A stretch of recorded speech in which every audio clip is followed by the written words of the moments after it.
Qur'oni Karimda Alloh aytadiki, mu'min va mu'minalarga qilmagan gunohlari bilan ozor beradigan kimsalar bo'xton va aniq gunohni o'zlariga olgan bo'lurlar deb.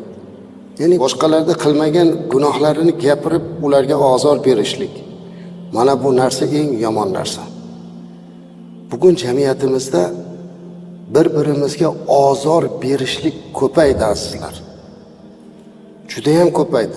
Bitta odamni qalbini parchalab yuborish, bitta odamni nohaqdan qalbiga ozor berishlik odatiy tusga kirib qolyapti. Holbuki bu musulmonga to'g'ri kelmaydigan narsa edi. Payg'ambarimiz alayhisolatu vasallamning hadislari bor.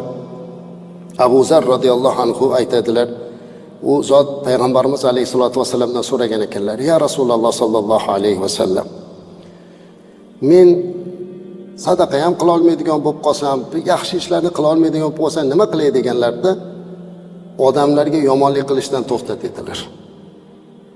Odamlarga yomonlik qilishdan to'xtash bu o'sha insonda sadaqasi bo'lar ekan azizlar.